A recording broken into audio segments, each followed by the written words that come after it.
Assalamualaikum warahmatullahi wabarakatuh.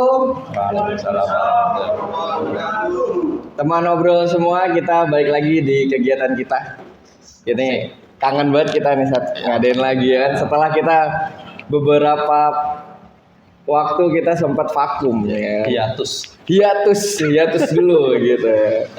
Ya, kita balik di segmen OP, obrolan pemuda ya. Tentunya dengan teman-teman obrol sekalian nih. Ya. Siap. Nah, kesempatan kali ini kita tidak membicarakan terkait laut yang indah, ikan yang cantik, ya. Tapi ada sebuah fenomena yang hari ini sedang ramai dibicarakan khususnya di dunia maya, yaitu terkait Raja Ampat. Ya. Oh, itu destinasi wisata tuh. Antum sempat pengen ke Labuan Bajo? Labuan Bajo atau Raja Ampat? Emang beda? Beda. Oh beda, kira Beda. sama. Indonesia itu banyak. Derawan juga bagus. Ya. Indonesia itu banyak sekali surga dunia Gitu yang ya. Allah kasih di Indonesia. Nah, tapi yang kita bahas adalah apakah Raja Jawa menguasai Raja Ampat? Nah ini seru untuk kita obrolin nih teman-teman, ya. Karena belum sembuh luka kita terkait Halmahera, ya kan, yang juga indah. Tapi hari ini lautnya coklat, ya kan, karena ada aktivitas tambang nikel. Viral terkait aktivis Greenpeace, ya kan, di sebuah forum internasional mengkampanyekan Save Raja Ampat. Wow, itu kalau di kalender suka ada Raja Ampatnya tuh, Sat. Suka ada Raja Ampat ya, tapi ini terancam oleh tambang, dengan tambang nikel, yaitu PT GAG. Nah, kita akan bahas nih fakta-fakta yang ada hari ini. Jadi kita hari ini main apa ini obrolan kita? Kita ngobrolin terkait ekosistem laut, tambang, dan bagaimana keserakahan oknum-oknum tertentu gitu. Asik. Oknum Gitu. siapa itu? Nah, itu nanti kita bahas. Ya, tentunya di sini di obrolan pemuda hari ini kita bareng sama nih Ajis dan Nasruri lagi. Nasrul lagi ya. Jadi jangan bosan-bosan. Siap. Nah, kita ada fakta apa dulu nih yang mau kita kulik nih? Baik, Bang Aziz, gimana sudah survei apa aja? Wah, saya survei dari 97. Ya. Jadi kabarnya tuh PT GAG itu bukan baru-baru ini, ya. Dari 97 tuh udah diurus terkait perizinannya. Apa karya-karya apa gitu, apa sebutannya? Kontrak karya. Kontrak karya. Saya ingatnya singkatannya doang, kakak gitu. Kontrak karya gitu. Cuman di 99 waktu reformasi keluar undang-undang perlindungan hutan tuh, ya. Jadi yang PT GAG dulu yang bekerja sama antara perusahaan Australia dengan Antam, ya, itu sempat mundur. Gitu. Nah, baru-baru ini aja nih mulai bekerja lagi nih, tapi dengan komposisi 100% Antam gitu kabarnya. Begitu yang aneh, kulik. Pak gitu. Tapi yang seru, tiba-tiba muncul Majreng di 4 pulau lain selain Pulau GAG, ya kan. 4 perusahaan lagi nih, ini yang fresh. Ya kan, nah itu gimana tuh? Ya, jadi bismillahirrahmanirrahim. Assalamualaikum warahmatullahi wabarakatuh. Ya, alhamdulillahirrahmanirrahim, teman ngobrol pemuda yang insya Allah selalu bahagia. Kita udah hiatus sejak Desember 2024 ya. Baru lagi jumpa di bulan Juni. Masya Allah, jadi 6 bulan kita hiatus. Betul. Selama hiatus kita ngapain aja ya? Saya tetap ngobrol di tongkrongan saya hari ini.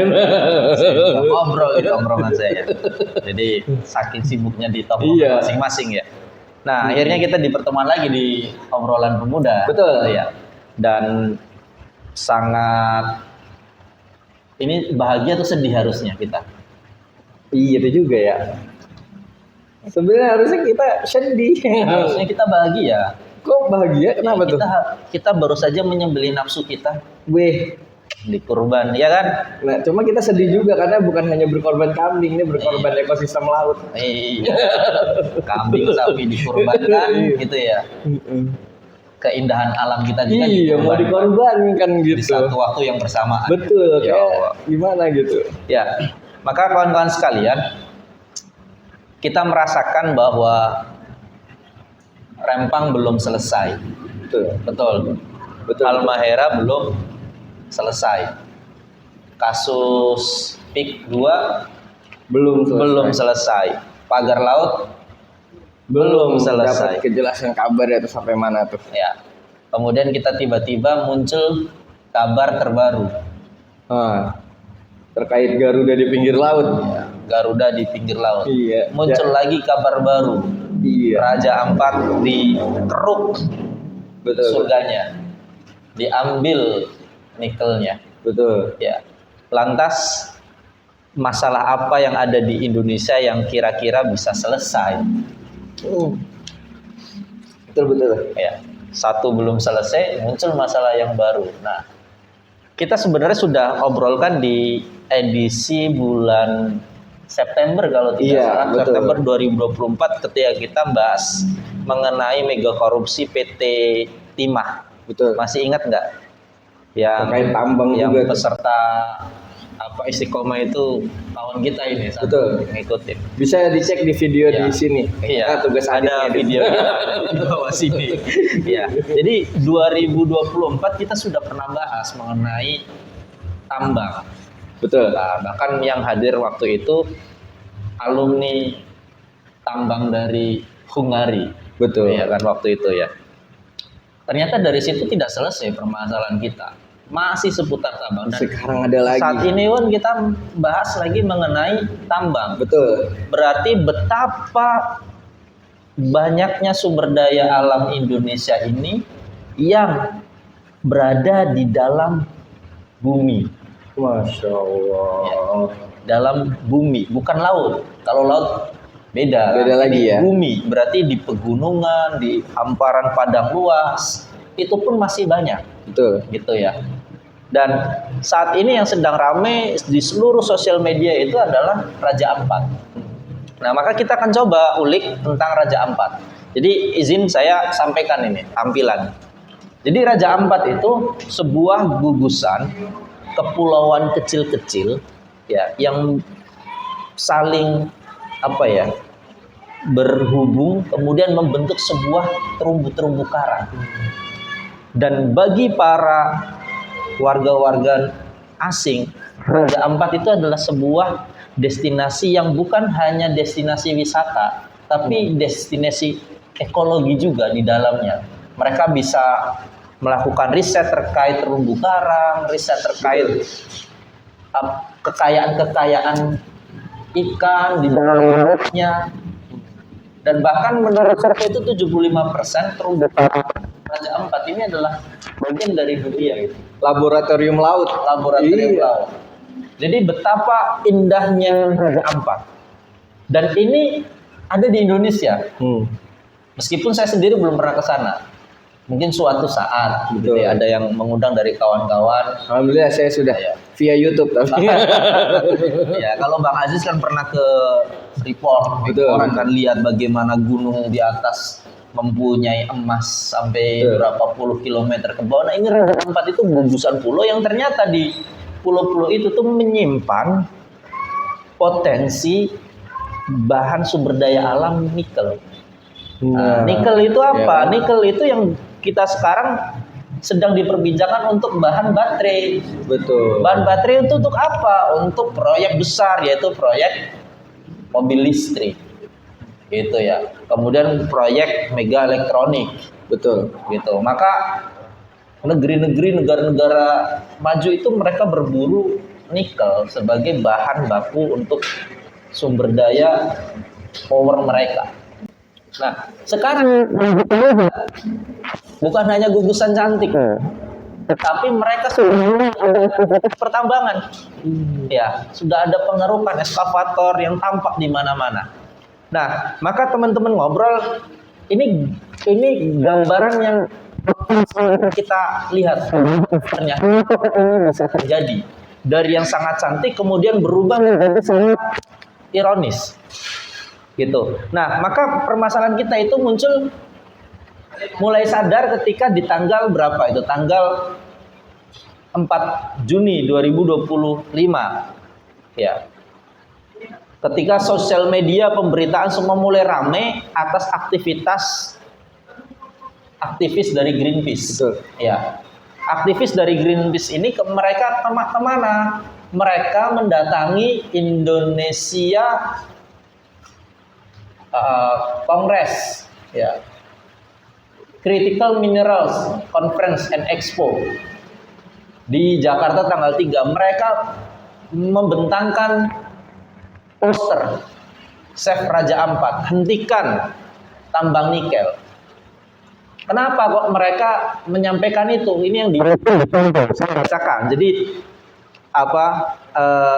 obrolan pemuda biar terlihat kredibelnya. Betul. Jadi kita membacakan berita, pakai data. Membacakan berita bahwa apa?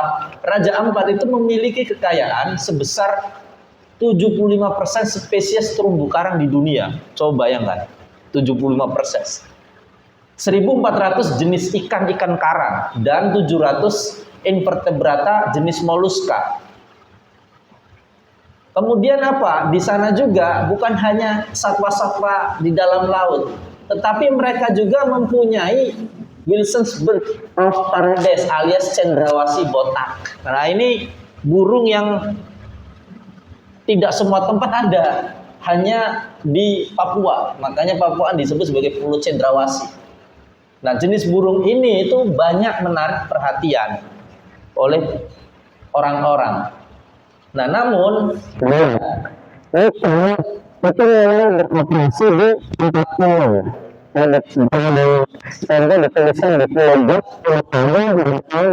Di Kepulauan Raja Ampat. Menurut Greenpeace, aktivitas yang mereka lakukan penambangan nikel di pulau tersebut itu bertentangan dengan Undang-Undang Nomor 1 Tahun 2014 dan tercatat ya lebih dari 500 hektar hutan dan vegetasi alam dibabat di ketiga pulau tersebut. Gitu. Sehingga apa? Ekosistemnya rusak.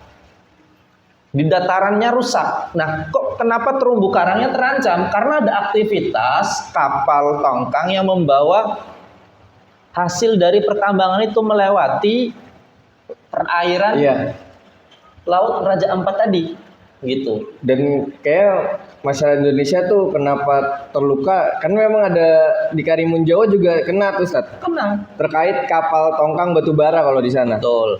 Maka isu berikutnya adalah yang perlu kita catat bahwa sesungguhnya masalah pertambangan ini itu bukan masalah yang ada di Raja Ampat saja. Meskipun memang di Raja Ampat itu ada 16 IUP, ya, izin usaha pertambangan di Raja Ampat. Pulau-pulau yang kecil-kecil tadi yang saling bergabung 16 IUP. Jadi nanti bakalan lebih banyak itu pengelolaannya. Ngunyahnya kayak pisang molen kecil. Iya, kecil, tapi kalau di dalamnya banyak gimana gitu. Di laut, Ustaz, kan. Dan mereka pintarnya adalah apa? Mereka ngeruknya itu dari tengah, center. Jadi ketika dilihat dari samping dari laut itu tidak tampak bahwa ada aktivitas penambangan. Jadi sampingnya itu masih cantik gitu loh. Jadi kalau fotografer itu ketika ngambil sudut view-nya itu dari samping itu tidak nampak bahwa itu terjadi kerusakan. Tapi ketika diangkat menggunakan pakai drone, helikopter ya yang pemotretan dari angkasa misalnya gitu, itu baru tampak. Gitu. Maka yang terjadi itu adalah ketika kemarin kita sosial media itu ribut ya karena tadi dua point of view. Yang pro itu adalah ketika view-nya dari laut, ya kan? Iya. Tapi ketika dari atas rusak, gitu ya. Gitu. Nah, masalahnya ternyata di Indonesia itu bukan hanya Raja Ampat, ternyata tahun 2024 dari SDM saja itu 4.634 perizinan tambang mineral. Ini yang legal. Itu yang legal. Kemudian yang ilegal ada berapa? 128 tambang. 128 tambang. Nah, masalah berikutnya adalah ESDM juga menetapkan 1.215 wilayah pertambangan rakyat. Pertambangan rakyat itu artinya apa? Tambang yang dikelola oleh orang-orang suku lokal, bahasanya gitu. Gitu. Jadi tidak bisa dikontrol, itu yang rakyat juga nggak bisa dikontrol, yang ilegal juga nggak bisa dikontrol. Nah, yang terjadi di Raja Ampat itu aktivitas ilegal.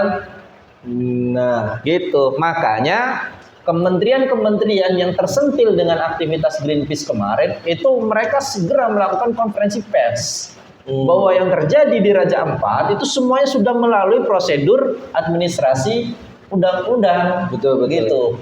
Jadi sudah lengkap legalitasnya. Nah, maka dalam satu bagian ini kita akan bertanya-tanya, ketika ada undang-undang, ketika ada aktivitas operasional yang mereka menyebabkan kerusakan, itu harus tetap dipertahankan atau harus dibiarkan? Begitu. Gimana nih teman-teman obrolnya kan? Ya, ini agak berat. Legal ini agak berat. nih. Ini agak berat. Maka dilanjutkan dulu. Oke, kita lanjut. Nah, maka pertanyaannya yang kemarin ramai itu adalah ketika dimunculkan isu yang paling besar adalah aktivitas di Pulau Gap. Tadi ingat ada berapa pulau tadi? Ada 3. Pulau Gap, KW, Pulau Manuran. Ya, Pulau Gap, KW, Manuran. Nah, yang paling banyak di pemberitaan kalau kawan-kawan teman-teman obrolan amati, analisis, yang paling banyak itu adalah ketika yang dimunculkan adalah PT GAP yang aktivitasnya ada di Pulau Gap, Kabupaten Raja Ampat. Tapi di Pulau Manuran, Pulau KW tadi itu tidak terlalu terekspos. Tidak terlalu tersorot. Tidak terlalu tersorot, gitu ya. Dan apalagi ketika di PT GAP itu dibedah lebih lanjut terkait dengan aktivitas PT GAP, gitu ya. Kalau kita memang amati historinya, PT GAP ini itu memang PT yang di bawah PT Antam, kan? Betul. Gitu ya. Kalau kita lihat juga tadi yang disampaikan Bang Aziz kan, prolog, bahwa secara garis besar aktivitas yang terjadi di Pulau Gap itu sudah lama. Memang benar histori administratifnya ada. Iya. Ya, dari tahun 1972, 1998, kemudian tahap eksplorasi 99 2002, kemudian ada perpanjangan tahap eksplorasi. Jadi bayangkan berapa tahun eksplorasi dari 99 sampai 2008, 9 tahun mereka mengeksplorasi, melakukan analisis studi lapangan, kemudian kelayakan, visibility-nya, kemudian resikonya, kerusakan alam, itu lama gitu ya. Kemudian baru konstruksi dan penetapan operasi produksi baru diberikan di tahun 2017 ketika zaman periode pertama Presiden Joko Widodo. Betul. Ya.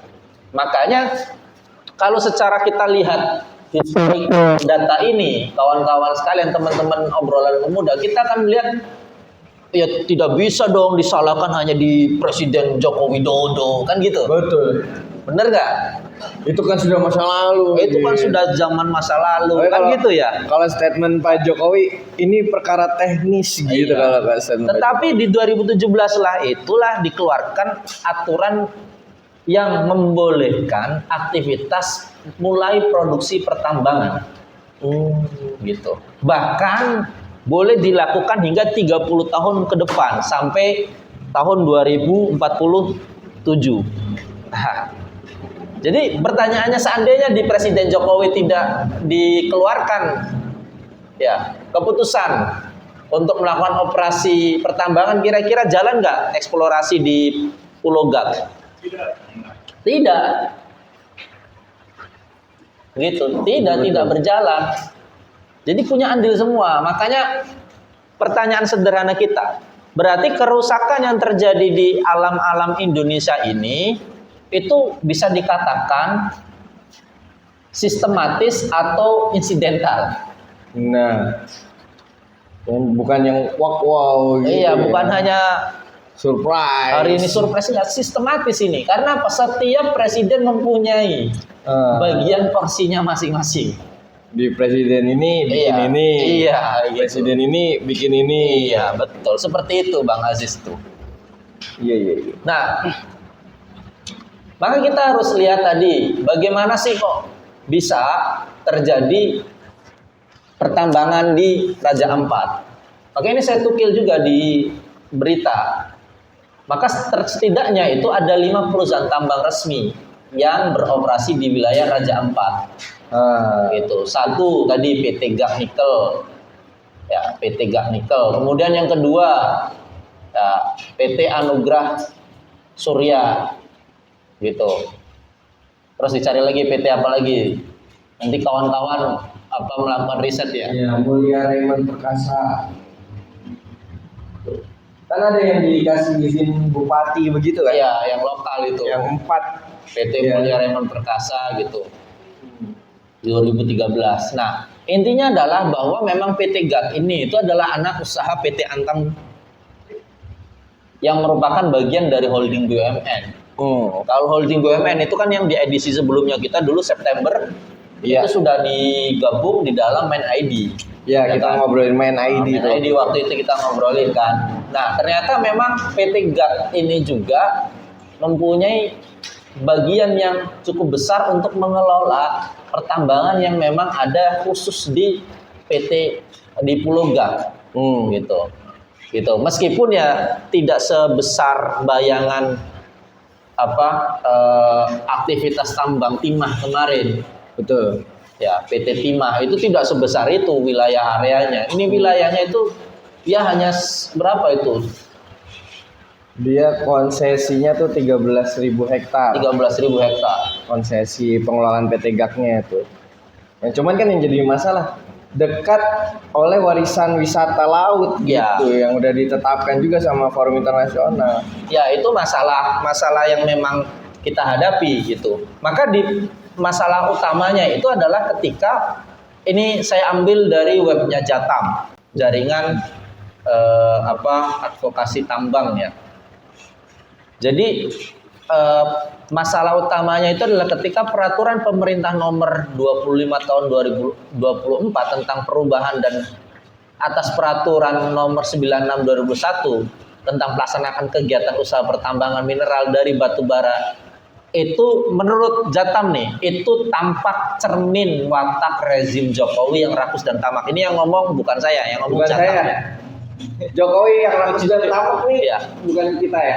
Jadi pengeluaran PP nomor 25/24 itu tampaknya adalah cermin watak rezim Jokowi yang rakus dan tamak. Itu bukan saya, yang ngomong Jatam. Jatam. Kenapa PP itu? Karena PP itu menjadi rentetan kebijakan rezim Jokowi dalam mengobrol kekayaan alam, dalam memuluskan kepentingan Jokowi dengan kekuasaan politiknya. Nah, ini disangkut pautkan. PP berkaitan pertambangan dengan kepentingan politik. Ini kata Jatam, bukan kata kami. Ya, Jatam menulis itu. Maka secara sadar mengotak-atik regulasi hanya supaya kebijakan terlihat legal. Nah, Sembari memberikan jaminan hukum bagi kepentingan para pebisnis tambang. gitu. Jadi sebenarnya legal sesuai dengan undang-undang. Gitu. Iya, betul. Maka jumlah izin tambang di Indonesia itu mencapai hampir 8.000 izin nih. Kalau kita lihat zona pengorbanan industri ekstraktif. Ada sekitar 7.993 izin minerba yang mencakup kurang lebih 10,4 juta hektar. Ini data bukan dari kami, ini data Jatam. Oh, saya kan hanya membacakan saja. Kita obrolan. Kita kan cuma ngobrolin berita ya. Dari berita ya. Maka pertanyaannya dari 8.000 izin itu mencapai sekitar 10 juta hektar. Permasalahannya itu tambang tak hanya melenyapkan ruang pangan dan air serta berdampak pada terganggunya kesehatan. Bahkan memicu kematian. Ini yang kasus di Halmahera. Bagaimana air jernih berubah air Coklat. keruh yang awalnya sungai itu untuk diambil airnya dikonsumsi ya. Itu sudah sama sekali tidak bisa. Kalau kawan-kawan amati berita ini tuh bukan hanya masalah tambang untuk nilai keekonomisan, tambang untuk pendapatan negara. Betul. Bahkan terakhir tuh sempat riset darah penduduk di Halmahera dan banyak tercemar merkuri. Oh, masya Allah. Gitu. Dan ikan-ikan laut juga sempat diriset di situ. Sudah tidak bisa. Kalau alam sudah rusak, kehidupan itu rusak. Rusak. Jadi bukan terkait kekayaan nikelnya itu Bukan ya. hanya Bukan cuma nilai itu ya. ekonomis yang didapatkan. Iya. Ya. Maka kita lihat lagi, maka operasi pertambangan ini kata Jatam lagi ya, telah meninggalkan lubang-lubang beracun. Nah, Lubang-lubang beracun. Lubang-lubang itulah yang nantinya menjadi mesin pembunuh massal. itu kayak tragedi lubang batu bara tuh yang penduduk tenggelam di situ tuh. Jadi genosida itu tidak melulu sebatas kirim rudal yang menghancurkan rumah, menewaskan rakyat. Itu bukan hanya seperti itu. Tapi genosida itu bisa muncul akibat kebijakan politik yang menyebabkan alam rusak, kemudian masyarakat manusia di dalam itu mereka tidak bisa hidup dengan sehat. Nah, Itu adalah genosida politik. genosida politik. Serem bener ini. Nah, Indonesia menurut kami melihat itu, Indonesia itu kalau seperti ini ya coba lihat titiknya itu. Waduh. Persebarannya itu Udah hampir rata. itu. Ya. Sudah hampir rata. Nah, memang secara nilai keekonomisan bahwa cadangan nikel kita itu memiliki sebesar 72 juta ton atau 52% dari total cadangan nikel global. Wah, kita nomor 1 berarti nih. Wah, 52% cuy. Wah, harusnya di mana-mana motor Wah. listrik, mobil listrik, baterai Iya. itu ya Harusnya. Cuma pada faktanya BYD yang sini, wuling yang sini, waduh. Harusnya kita menjadi produsen asli nikel. Itu seandainya kita berpikir nilai keekonomisan. Iya. Kan yang menyedihkan di pertambangan ini kan bahan mentahnya yang keluar ke Indonesia gitu. Kenapa nggak diolah di dalam jadi mobil listrik gitu ya kan? Betul. Turunannya saja kita tidak kuasai. Iya. Kan kalau begitu kan 19 juta lowongan pekerjaan bisa terwujud. Tidak ada pengangguran. Tidak ada pengangguran ya kan? Gak perlu tuh bikin pabrik di Cina ya kan? Ya pabrik di Indonesia. Nah, masalahnya kawan-kawan sekalian, di mana ada tambang, di situ tidak ada penderitaan dan kerusakan. Di mana ada tambang, di situ ada penderitaan dan kerusakan lingkungan. Betul. Nelangsa warga dan alam di lingkar tambang. Iya, makanya sektor tambang ini kan memerlukan banyak izin ya karena memang udah pasti merusak gitu ya kan. Pasti. Karena aktivitas operasional tambang kan pasti meninggalkan luka di alam. Iya, namanya ngeruk. Ya, apalagi tidak adanya aktivitas reklamasi. Nah, Ya. reklamasi, reboisasi gitu, ditanam lagi pohonnya. Kemudian terjadilah deforestasi, penebangan hutan yang sangat besar, Masif, betul. masif, kemudian meninggalkan luka, ditinggalkan. Deforestasi. Makanya kan Prabowo, presiden kita kemarin sebut apa sekarang istilahnya? Deforestasi kan gitu. Betul, Dalam betul. sebuah forum gitu forum ketika presiden harus memberikan pidato. Karena nampaknya terjadi kebimbangan di sisi pemangku kebijakan kita, para pejabat. Apa kebimbangannya, teman-teman? Kebimbangannya di satu sisi mereka harus mengejar pendapatan untuk nilai ekonomi bagi negeri ini, bagi negara. Itu di satu sisi. Tapi di satu sisi yang lain mereka itu memahami betul bahwa aktivitas ini pasti meninggalkan luka. Saya sih hakul yakin, husnudan saya husnudan orangnya sekarang. Wih. Bahwa sebenarnya orang-orang yang memain tambang itu mereka tahu bahwa mereka pasti meninggalkan luka, meninggalkan lubang-lubang yang disebut sebagai deforestasi yang menyebabkan pembunuhan massal oleh politik tadi. Genosida politik. Genosida politik. Wah, ngopi. ini iklan kopi. Nah, ini karena obrolan pemuda kopinya Harus begini pemuda, ya kan? Apalagi kita perintis bukan pewaris. karena kita sedang tahap dilema. Betul. Ketika ekonomi middle class itu turun drastis. Nah, salah satunya adalah buktinya Bang Aziz. Kenapa? Betul. Karena sebelumnya pakai yang bermerek, sekarang pakai yang putih polos. Iya kan. Biasanya ada logo Ada dewinya logo, gitu, ya, dewi ya. hijau. Betul nih. Maka apa kawan-kawan sekalian, teman-teman sekalian? Kerusakan yang ada di Raja Ampat itu nyata. Buktinya ketika difoto dari atas itu tampak terjadi deforestasi. Gitu ya.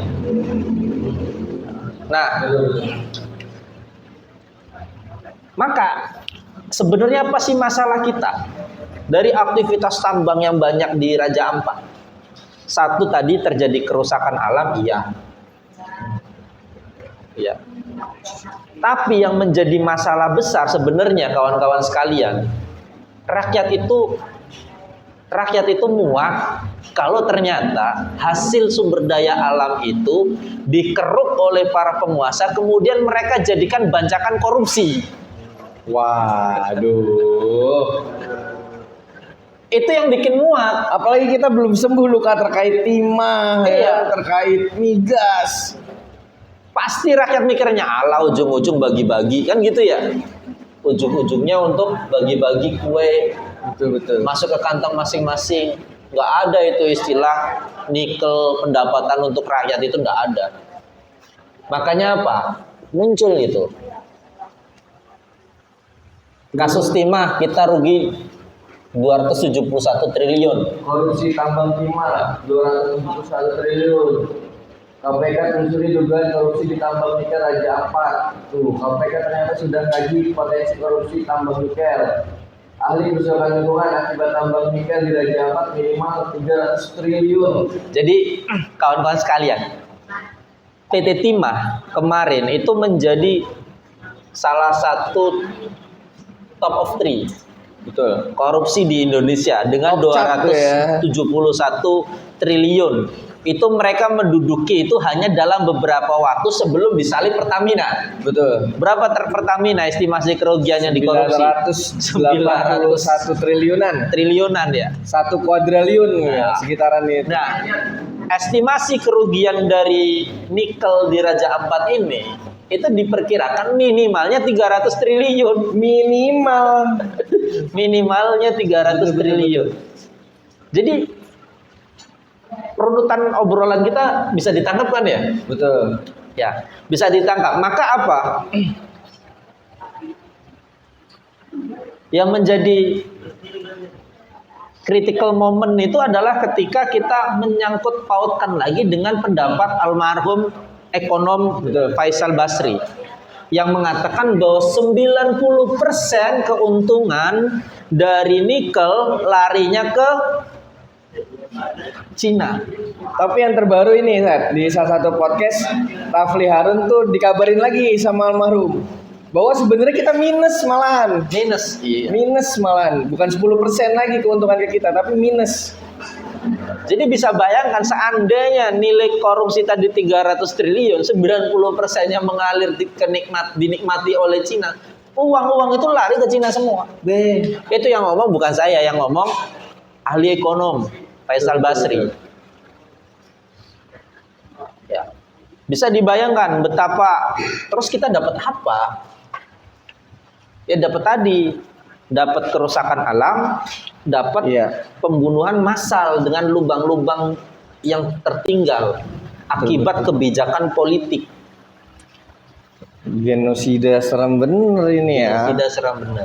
Iya. Nah, yang jadi masalah kawan-kawan sekalian, yang sebelum kita mendiskusikan lebih jauh, kenapa obrolan seperti ini tidak kita obrolkan di harian kita? Betul. Bahkan mungkin sedikit dari kita itu yang melihat, oh ini ada masalah. masih aman-aman aja bagi dia ya. Masih aman-aman saja, padahal ini masalah. Ada genosida di depan mata di Indonesia sendiri gitu. Maka saya sangat-sangat tertelisik ketika membaca salah satu romannya Pramudia. Itu Pram itu mengatakan di salah satu romannya Jejak Langkah, ketika salah seorang jurnalis di Belanda menanyakan gimana kondisi di Bali saat perang Puputan kepada salah seorang pelajar Indonesia yang sedang belajar. Kemudian pelajar itu mengatakan, saya tidak mengerti dan tidak mengikuti perkembangan berita di Bali. Betul. Saya sedang fokus untuk belajar, mengikuti mata pelajaran. Maka apa kata seorang jurnalis di Belanda tadi? Apa tuh? Tidakkah saudara memiliki rasa empati terhadap saudara-saudara? Tidakkah saudara memiliki uang untuk membeli majalah-majalah mengikuti berita apa yang terjadi di bangsa saudara? Apakah uang untuk membeli majalah lebih mahal daripada uang membeli rokok-rokok saudara? Kopi-kopi saudara. Itu betul. Berapa sekarang, coba saya tanya, berapa sih harga koran? Harga koran berapa? Berapa? Goceng. 5.000. Goceng ya? Goceng berapa? Goceng 2.000. Ada yang 2.000-an gitu. Orang 2.000, ya kan? Goceng lah. Mahal-mahal mungkin ada yang 35 ya, yang majalah benar-benar sampul bagus lah. Betul. Yang premium lah ya. Tapi kan yang harian, koran harian itu berapa? 3.000 ya? Iya. 3.000, 5.000 lah. Rokok saudara sehari satu bungkus berapa? 30.000 tuh mil. Mil tuh 30.000 tuh. Nah, maka sangat tersentuh saya membaca roman itu. Ternyata tulisan Lampau itu sudah memprediksi bahwa harga rokok lebih mahal daripada harga majalah, Betul. koran, berita-berita tentang kondisi bangsa saudara, bangsa kita. Betul. Kan gitu ya bahasanya ya. Tapi saudara itu lebih memilih rokok menemani saudara daripada membaca berita tentang kondisi saudara Anda sebangsa. Betul. Lebih memilih merokok dan memikirkan percintaan gitu. Daripada empati terhadap bangsa ini. Waduh. Itu juga terjadi di umat muslim. Iya. Apakah Anda memiliki empati terhadap saudara muslim Anda? Nah, iya kan? Oh, mohon maaf, saya sedang sibuk beribadah. Sholat saya, zikir saya, Tahajud tidak tahajud ketinggalan. saya, mempercantik mukena saya, mempercantik pakaian saya, mempercantik sarung saya, mempercantik rumah saya buat jamaah saya. Lantas, apakah seharga pemberitaan majalah itu lebih mahal daripada Itu dia, daripada gamis-gamis Anda, gamis Anda yang trendy itu? Allahu Akbar. Terkadang miris kan? Miris banget. Apalagi banyak anak muda hari ini tuh ya cuek, ya pragmatis. Makanya teman obrolan malam hari ini kita agak lumayan serius sekarang. Betul. Ya. Dengan data. Kalau biasanya kita ngobrol kan ya. Sekarang Ngobrol ada data. aja Jadi bisa kawan-kawan kita. bisa ngeliat nih data nih. Dan ini data bukan kami yang nyusun, enggak. Kami menukilkan hasil dari Betul. apa yang diberitakan di berita. Jadi kalau saudara teman-teman ini kaget baca ini, kemungkinan saudara itu termasuk dari apa yang disindir oleh Pram. Lebih mahalkah antara majalah pemberitaan dengan rokok saudara itu? Ya. Lebih memilih memberan Netflix daripada baca berita nih. Tapi teman-teman di sini kayaknya nggak langganan Netflix. Mereka tidak punya waktu Iya. untuk nonton di Netflix. Karena nontonnya di layar kaca 21. Ini harus dipotong karena menyebarkan website yang ilegal. Tut. Nah, kawan-kawan, ternyata memang masalah kita itu ujungnya itu adalah ini. Kita muak terhadap daftar korupsi, liga korupsi yang senantiasa naik. Kita tidak berharap, ini belum diupdate ya terkait Pertamina. Kita tidak berharap ada yang menggeser Pertamina dari peringkat 1. Kita tidak berharap. Tidak pula berharap ada kasus yang masuk lagi.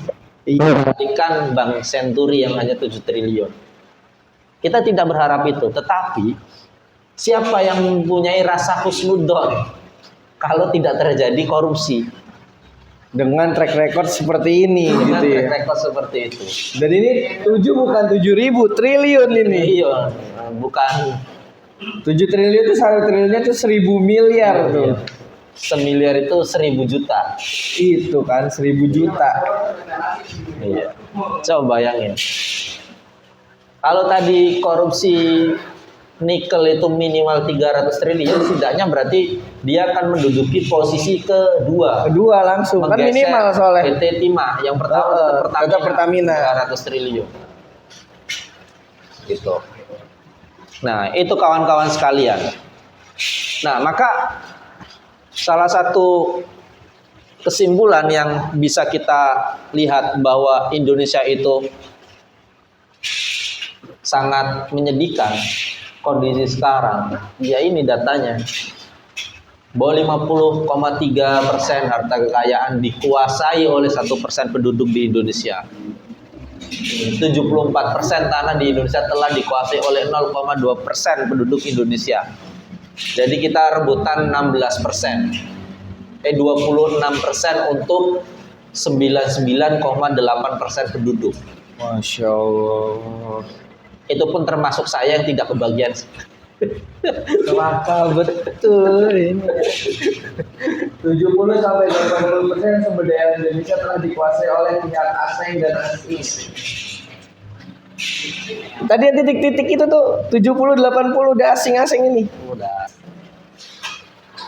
Kaum oligarki bebas mengeruk kekayaan Indonesia, kemudian memarkir kekayaannya di bank Singapura dan Swiss untuk menghindari pajak. Udahlah dikeruk, kita berharap tenang dapat pajaknya gede nih ya. Dan mereka uangnya diputarkan di luar negeri. Oh, jadi kita kalau ngelihat negeri-negeri luar makmur itu Uang kita yang ke sana. Jadi masalah kenapa kita susah mencari pekerjaan karena uangnya nggak ada karena nggak muter di Indonesia nggak muter memang. di Indonesia. Apalagi ketika middle class yang biasanya belanjanya banyak tiba-tiba nggak belanja, Makin nggak muter lagi. makin nggak muter. Yang memutarkan ekonomi paling besar itu kan kaum middle class. Penopang ekonomi negara maju itu adalah ketika middle class, orang-orang dengan kekayaan menengah itu mereka mudah, ringan tangan membelanjakan uang mereka ke UMKM di negara tersebut. Betul. Nah, pertanyaannya, middle class kita sekarang itu tidak mengeluarkan uang untuk belanja di UMKM. Middle class kita sekarang itu berubah menjadi UMKM. Iya, itu dia semuanya UMKM. Iya. Artinya apa? Nggak ada yang beli. Kan gitu.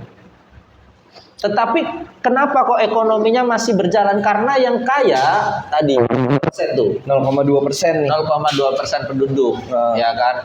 Atau 1% dari 1% lah, Indonesia lah ya. 1% biasanya. Yang menguasai ekonomi Indonesia itu mereka itu tetap kaya dan mereka tetap membeli barang-barang yang levelnya barang-barang kaya.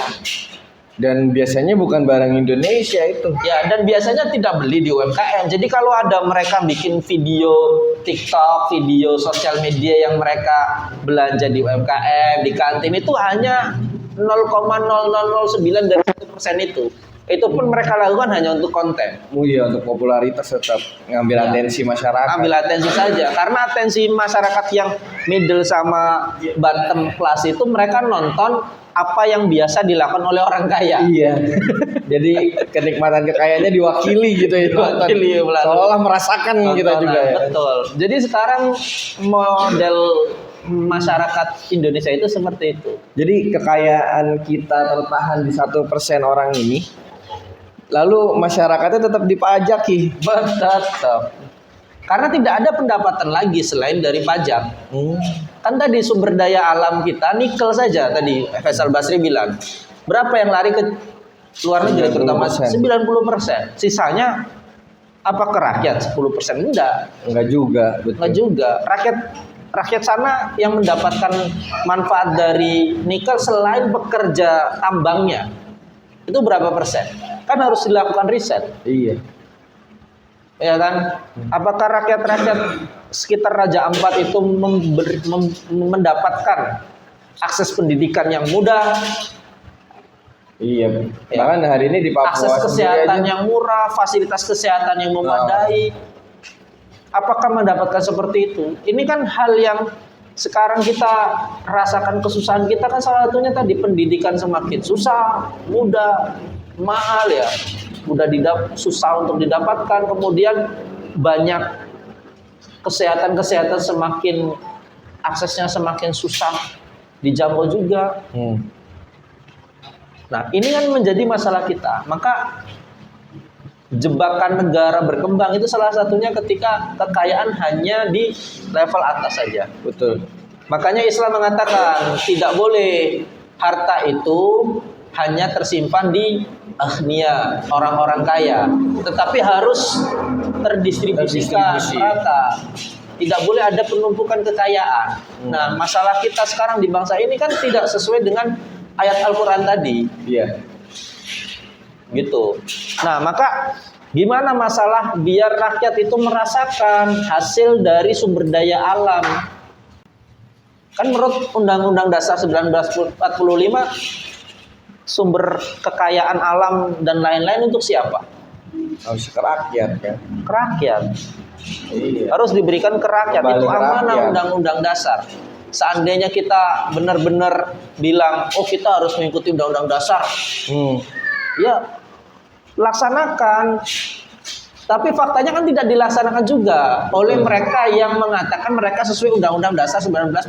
Orang yang paling NKRI katanya. Kan seperti itu. Nah, maka rakyat sekarang ini semakin susah, ya semakin susah. Karena saya merasakan kesusahan ketika melihat rakyat di bawah, di desa-desa, di perkampungan-perkampungan, mereka itu bingung. Ini dapat pekerjaan gimana? Mendapatkan uang di mana?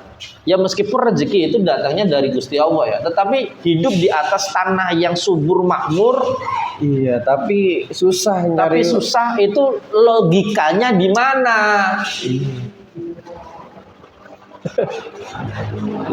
Gak masuk logika, guys. Iya. Ya Allah, kan gitu ya teman-teman. Nah, masalah berikutnya itu ketika mahasiswa-mahasiswa juga, pemuda-pemuda juga, mereka merasakan nggak?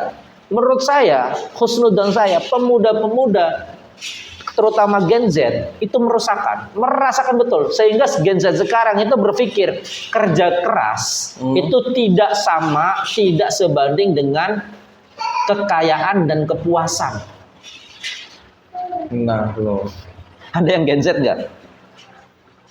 Maka yang Gen Z itu mereka tidak mau kerja keras. Artinya apa? Mereka mau kerja kreatif kalau bisa. Kerja kreatif itu mereka jualan minuman-minuman tren, barang-barang yang tidak pernah kita pikirkan mereka bisa jual.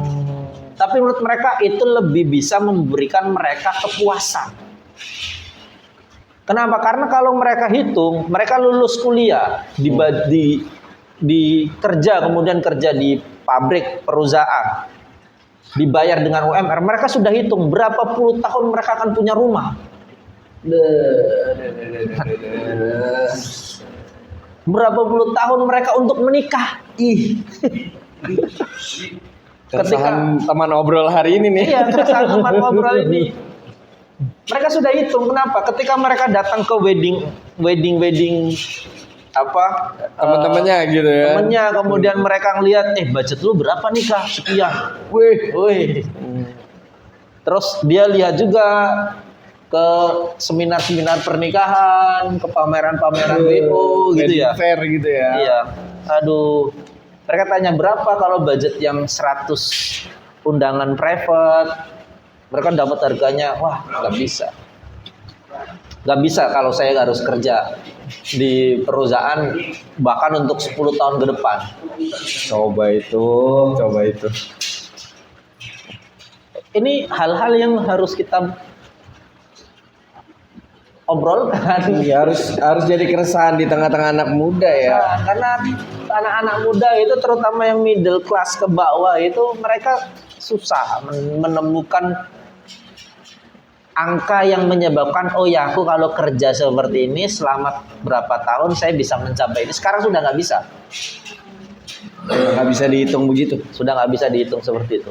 Yang mereka bisa dihitung itu saya dapat uang segini hasil dari kerja untuk menutupi 1 bulan itu. Jadi hanya menyambung hidup itu uangnya. Ya. Jadi sebagaimana burung terbang di pagi hari untuk mencari makan di hari itu juga. Masalahnya burungnya punya sarang. Masih sewa sarangnya ini. Ya Allah, itu. Nah, Gitu. padahal kita itu mempunyai kekayaan yang besar. Saya ingin lihatkan ke kawan-kawan sekalian.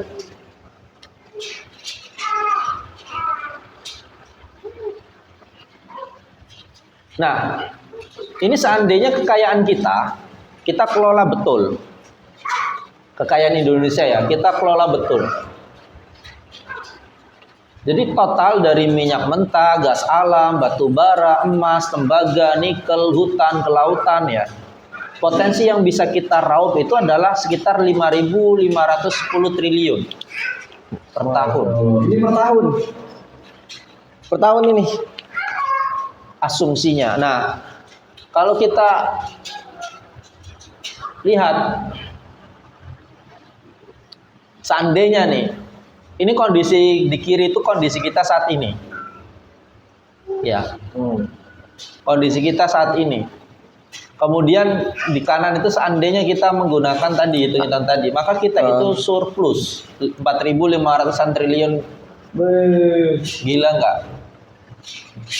Kalau seandainya sumber daya alam tadi kita kelola dengan betul. Ini. Surplus, guys. Surplus. Begitu. Jadi kalau seandainya surplus gini ya untuk solusi terkait tadi apa namanya pengolahan setelah after tambang gitu loh, nutup nutup lubangnya. Ya karena surplus ini kan bisa dicegah gitu ya. Bisa diupayakan untuk penanaman kembali, reboisasi, ya kan, buat reklamasi ulang gitu kan. Terus yang pertama yang paling penting adalah tidak berani untuk korupsi. Kenapa? Karena sistem yang akan kita jalankan itu sistem yang mendorong bagaimana orang itu bukan hanya takut di dunia.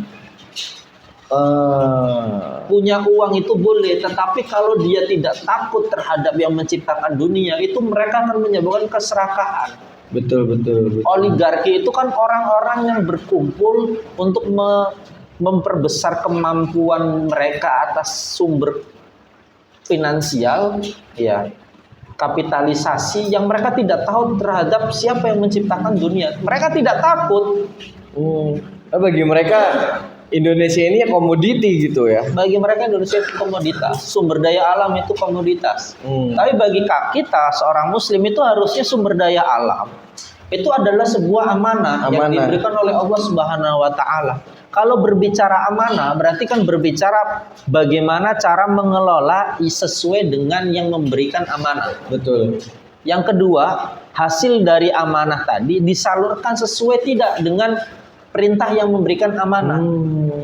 Kalau tidak sesuai, ya otomatis kelak di yaumul akhir ketika menghadap yang memberikan amanah, ya tinggal dua opsinya, dipuji atau dicela. Atau disiksa nih. Kalau dicela berarti siap disiksa. Ya kan, kalau dipuji berarti diberikan surga, kedudukan tertinggi, ya kan, kenikmatan di kehidupan yang hakiki. Ini kan bagian dari keyakinan. Kalau orang tidak yakin terhadap dunia setelah kehidupan, dunia yang akan langsung bertemu dengan yang menciptakan kehidupan, yaitu Allah Subhanahu wa taala, yang tidak. Nah, permasalahan berikutnya, ternyata untuk menutupi hal-hal seperti itu bagi orang-orang yang rakus nih, ya mohon maaf, diajaklah orang-orang yang nampaknya mereka mengerti Islam, tapi diberikan kenikmatan dunia untuk menutupi kebusukan kerakusan para oligarki. Makanya kita pernah menolak ormas-ormas Islam, jangan terima tambang. Ternyata ini masalahnya, ormas Islam kalau menerima tambang, uangnya masuk ke ormas Islam, tambangnya dimiliki oligarki, mau teriak gimana? Kau sudah makan dari uangku. Gimana mau nahi mungkar dia? Betul. Nah, alhamdulillahnya kan kontra kemarin kan cukup besar, sehingga akhirnya ormas-ormas Islam yang awalnya sepakat, setuju, kemudian tiba-tiba menarik, nggak jadi karena ditolak. Tapi ternyata ormas yang menolak, orang-orang di dalamnya, oknum-oknumnya, satu dua dari pengurus oknum di dalam ormas itu diberilah jabatan sebagai komisaris, iya, sebagai dirut sebagai wajah-wajah dari perusahaan tambang. Ya ini fitnah dunia. Makanya kalau kita tidak sanggup melawan fitnah dunia, ya kita akan terjebak pada kondisi di mana apa yang kita yakini kok berbeda dengan apa yang kita lakukan. Nah, maka gimana sih Islam? Nah, ini harus kita diskusikan. Bagaimana Islam mengelola kekayaan alam Indonesia ini? Nah, ini penting banget. Soalnya beberapa hari lalu ada diskusi juga kurang teraba tuh, Ustaz. Bagaimana Islam mengelola ini? Kan kita sama-sama paham terkait hadis Rasulullah, umatku berserikat atas 3 hal: air, api, dan vegetasi. Ya kan? Ya ini harus balik ke rakyat itu kan. Cuman bagaimana aplikasinya tuh kita masih juga bertanya-tanya. Betul nggak teman obrol? Betul ya, masih bertanya-tanya ya. Nah itu gimana tuh? Ini sebenarnya obrolannya agak panjang. Oh, bisa satu segmen sendiri ya? Bisa 1 semester. Wih, 1 semester. Kita bisa bikin ACC versi itu. Versi itu khusus. Gitu ya. Cuma masalah pertama tadi, kalau teman-teman ambil poin dari pertama obrolan kita, ya, kenapa kok nikel, tambang dan lain-lain yang harusnya menjadi suatu keberkahan bagi suatu negeri, betul nggak? Betul. Ya, tetapi kok malah menjadi musibah, menyebabkan tadi yang genosida, lubang-lubang pembunuhan massal, ya kan? Harusnya kan kita tidak mau keberkahan yang Allah turunkan atas bangsa negeri ini menjadi sebuah malapetaka. Betul. Ya. Siapa yang mau tinggal di tanah Loh Jinawi? Ya. Tanah yang dilemparkan tongkat jadi tanaman. Yang ditanam singkong tumbuh jagung. Siapa yang ingin orang yang hidup di tanah yang disampaikan betapa suburnya tetapi malah menjadi malapetaka? Nah, masalah utamanya adalah apa? Semua itu, permasalahan utamanya itu dari kebijakan politik. Lagi-lagi dari kebijakan penguasa ini ya. Kebijakan politik nih. Kita pandai mengelola uang yang dihasilkan dari kebijakan itu untuk kesejahteraan.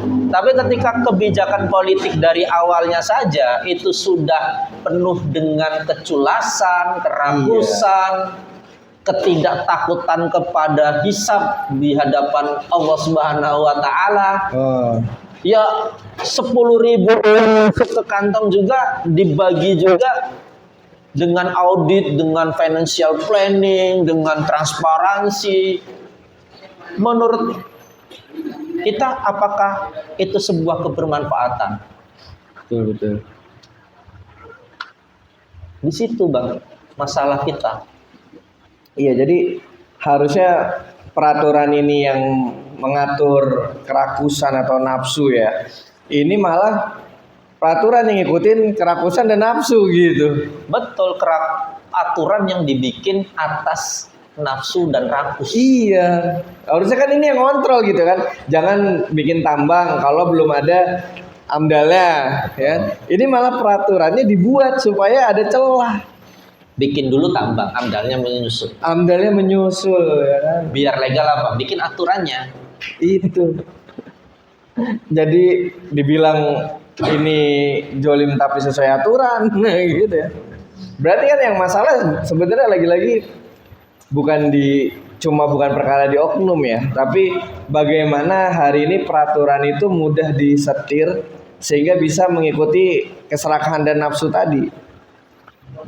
Itulah dari kapitalisme demokrasi. Nah, Ada sisi di mana siapa yang mempunyai modal banyak, yang mempunyai kekuasaan keuangan yang besar, dia bisa menentukan orang-orang untuk main di konstelasi demokrasi. Iya. Ketika mereka terpilih menjadi pejabat dari hasil demokrasi, mereka akan menciptakan peraturan, undang-undang, kebijakan yang menurut kepada kapitalisnya. Kan seperti itu. iya, apalagi tadi ngeliat data yang cuma 1% tadi kan, itu udah jelas-jelas banget ketidakadilannya gitu. Lantas harus seperti apa ketika ada lubang yang sangat besar di depan mata kita seperti ini, yang itulah lubang yang menjadi masalah utama kita. Iya. Kan seperti itu. Padahal kalau tadi kita melihat bagaimana Islam mengatur APBN ya, itu bisa surplus berapa tadi? 4 ribuan triliun. Sedangkan hari ini APBN kita aja minus, harus disupport dari hutang lagi gitu. Siapa yang ngutangi? Nah itu dah ya. Kita iya tadi siapa yang Berarti kita bisa tahu siapa yang menyetir, itulah yang mengutangi. Iya. Jadi gimana? Main apa kita lagi? Gimana teman ngobrol nih ya? Next kita ya harus perdalam bagaimana Islam tuh secara realita mampu mengelola negara gitu. Karena hari ini masih dianggap tabu gitu. Seolah-olah solusi itu kalau nggak ya kapitalis ya komunis gitu. Padahal kita ini seorang muslim ya kan. Ada solusi dari Islam. Nah ini jarang didiskusikan, terutama di teman-teman obrol nih jarang kita mendiskusikan ini.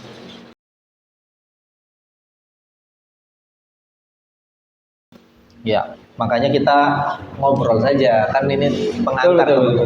Jadi edisi-edisi sebelumnya itu kita kan jarang mainin data. Betul. Jadi mungkin teman-teman ngomongin apa sih kok nggak based on data. Nah kita coba ngulik dari berita sebagai data kita. Ya, teman-teman. Jadi teman-teman belajar untuk menangkap garis besar dari pemberitaan. Karena berita itu adalah salah satu output dari peristiwa-peristiwa politik. Iya. Penggambaran dari peristiwa-peristiwa politik. Penggambaran dari peristiwa-peristiwa politik itu ada di berita. Betul. Berarti kita lempar saja nih ke teman ngobrol. Ya. Gimana teman-teman ngobrol, ada yang mau kita diskusikan nggak? Ada yang mau kita mainkan nggak? Silakan. Boleh. Boleh. Bung Agung.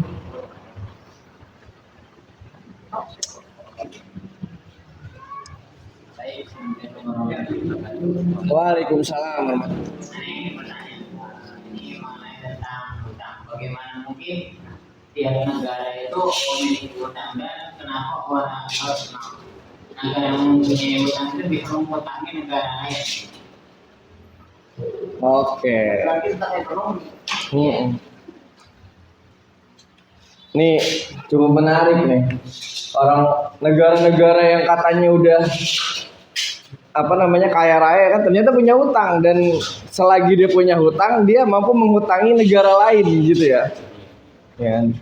Apalagi bahas gini yang aneh miris ya. ya tadi yang APBN syariah gitu. Kayaknya harusnya kita nggak punya hutang deh kayaknya ya. Ya nggak sih? Dan tapi hari ini kita punya hutang sampai 8 ribuan lebih triliun gitu. Nah mungkin kita coba gimana tuh Bang Mas Luri menanggapi terkait ini. Negara punya hutang, ngutangin negara lain gitu. Iya. Memang kalau dipikir akal, orang punya hutang kok hutangin negara yang lain ya. Atau kalau Bang Aziz punya hutang ke saya 1 juta. Ya. Tapi Bang Aziz juga dalam satu waktu hutangin kepada Fulan 300.000. Betul. Tujuan Bang Aziz apa? Sebagai individu. Ya kalau hari ini sih kayaknya nggak cuma nolong ya. Iya, makanya saya tanya sebagai pribadi, Bang Aziz punya hutang ke saya 1 juta. Kan berarti 1 juta saya kasih ke Bang Aziz. Oke, udah punya nih 1 juta. Tapi Bang Aziz juga meminjamkan hutang tadi 300.000 ke Fulan. Tujuan Bang Aziz meminjamkan ke Fulan untuk apa? Nolong. Selain nolong. Apa ya? Ya kalau hari ini biar profit. Profit. Iya, balikinnya 330 ya, Gung. Profit. Ya, terus apa lagi? Apa lagi teman ngobrol? Kira-kira apa tujuan saya mengutangi Agung 300.000? Apa? Controlling. Terus apa lagi? Controlling. Ada lagi. Apa? Biar dapat keuntungan. Tadi 2 profit. Profit tadi. Profit. Ada lagi. Controlling. Terus apa lagi? Apa?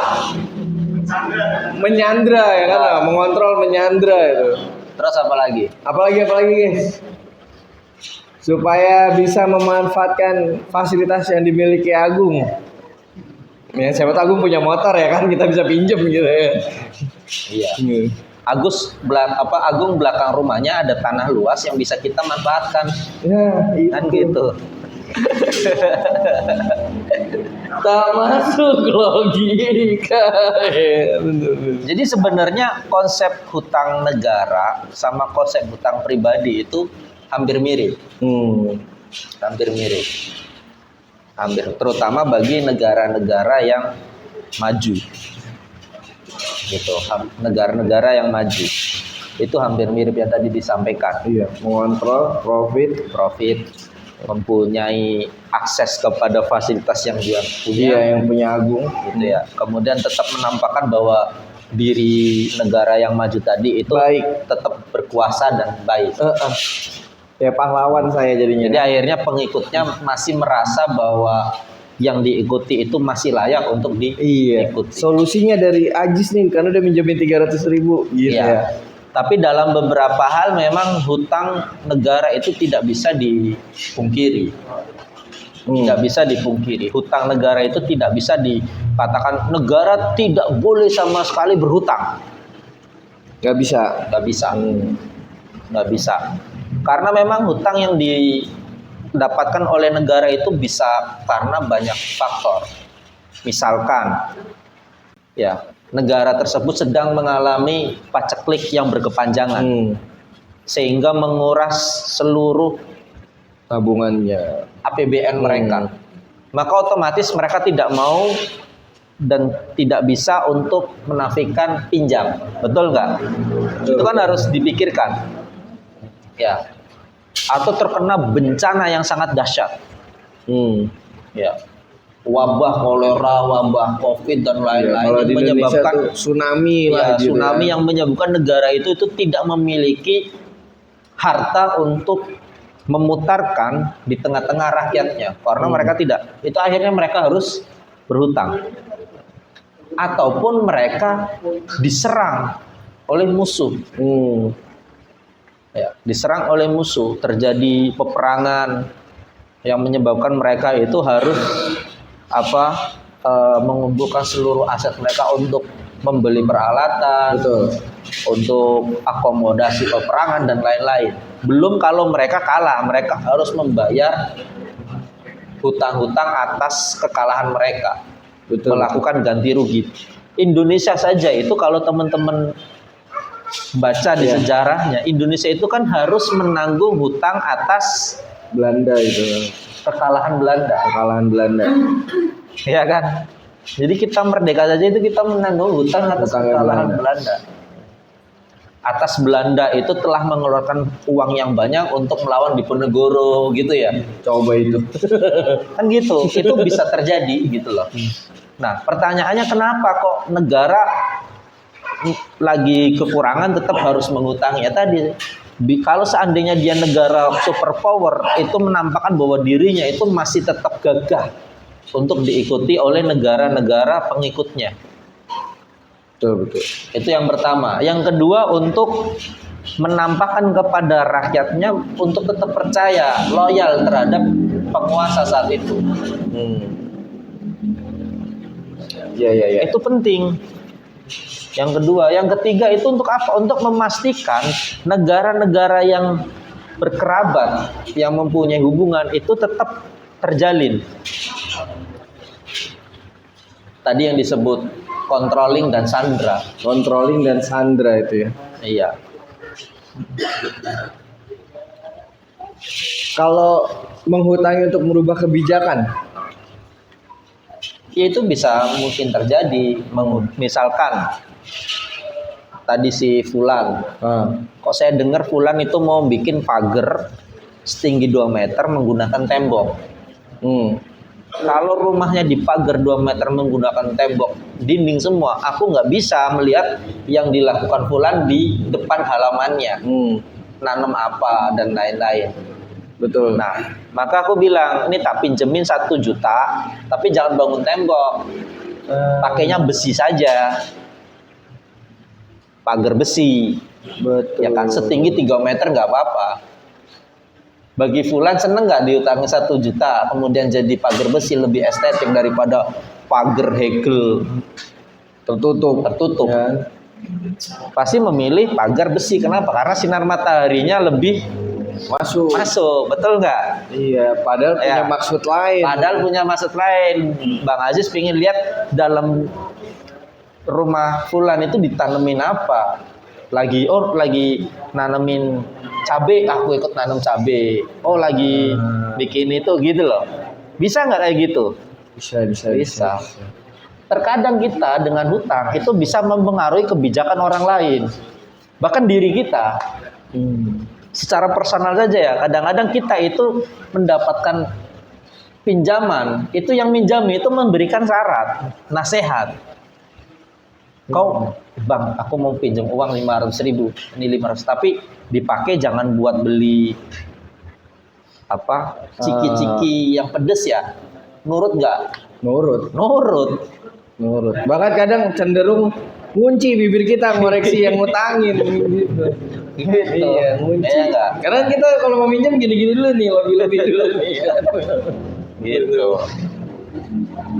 Itu bang. Bang Agung, gitu Bang Agung. Jadi moga bisa, karena kita kan forumnya obrolan pemuda ya. Obrolan. Kalau obrolan pemuda itu jawabnya ya jawab ala pemuda. Iya, ala-ala warung kopi. Warung kopi. Wong kopinya aja kopi. Kopi plastik. Kopi plastik. Kopi sobek. Tidak ada gambar dewinya. Dewi hijau. Gitu. Tapi memang apa namanya hari ini berarti kalau konsep ini 8.000 triliun itu termasuknya Indonesia yang mana itu Sar?